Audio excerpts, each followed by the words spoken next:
নমস্কার বন্ধুরা, welcome to everyone. আপনাদের সবাইকে স্বাগত জানাই।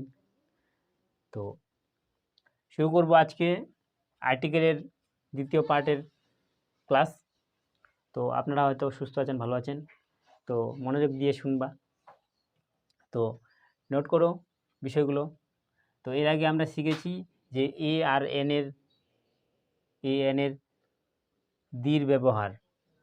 তো কোনো বস্তু ব্যক্তির সামনে কোথায় এন দি বসে এই বিষয়ে আলোচনা করেছি। তো আর্টিকেলসের দুটি ভাগ আছে। তো ইনডিফিনিট আর্টিকেলে পড়ে এন,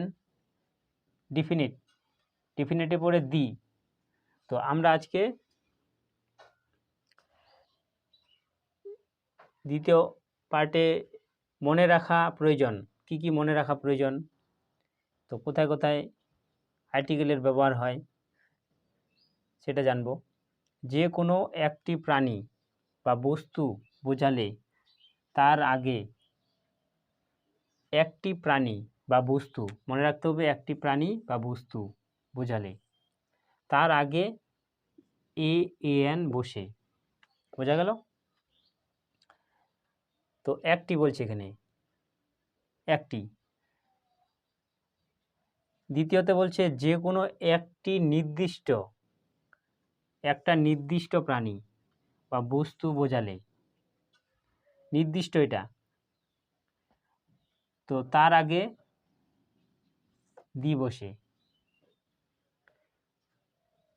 তো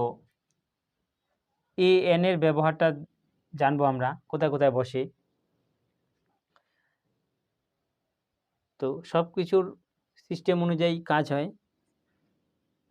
নাউন এর প্রথম অক্ষর, নাউন মানে নাম, যে কোনো নাম, কোনো কিছুর নাম, হয়তো এটা পেন, কলম বা অন্য কিছু, ব্যাগ, এগুলোর নাম বলছে নাউন। এগুলোর নাউন মানে নাম।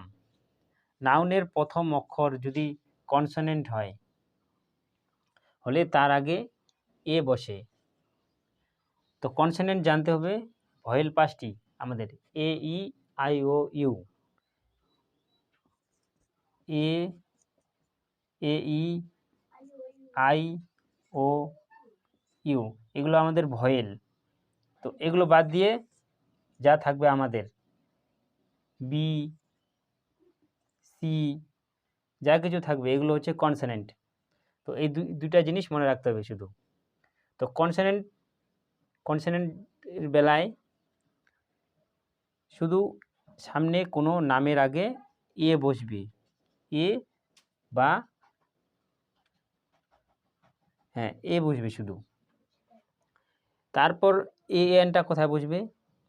কোনো নাউনের প্রথম অক্ষর ভাওয়েল হলে তার আগে এন বসে। ভাওয়েল মানে বললাম এ ই আই ও ইউ, এই পাঁচটার দিয়ে, এই পাঁচটা বর্ণ দিয়ে যে কোনো বানান থাকবে, বা এ এক, এ এন্ড, এ বোতল, এন তোমার আদার্স কিছু নাম, এন ডাস্টার, এন চক, সেগুলো দেখতে হবে ভাওয়েল আছে কি না, এগুলো বিছে বিছে দেখতে হবে। তারপর এন বসাতে হবে, সেগুলো ভয়েল আছে কি না। তো হয়তো বুঝে গেছেন। তো এই হলো আজকে সাধারণ ক্লাস। তো এরপরে আমরা দি নিয়ে আলোচনা করব। দি কোথায় কোথায় ব্যবহার হয়। তো আজকে এখানে শেষ করছি। কোনো প্রশ্ন থাকলে কমেন্ট বক্সে অবশ্যই লিখবেন, লাইক কমেন্ট শেয়ার করবেন ভিডিওটি। নতুন হলে চ্যানেলটিকে সাবস্ক্রাইব করে রাখবেন, বেল আইকন প্রেস করে রাখবেন, কারণ আরও কিছু গ্রামারের কিছু বিষয় আপডেট পেয়ে যাবেন। তো আজকে এখানে শেষ করছি। ধন্যবাদ, নমস্কার, জয় হিন্দ, জয় ভারত।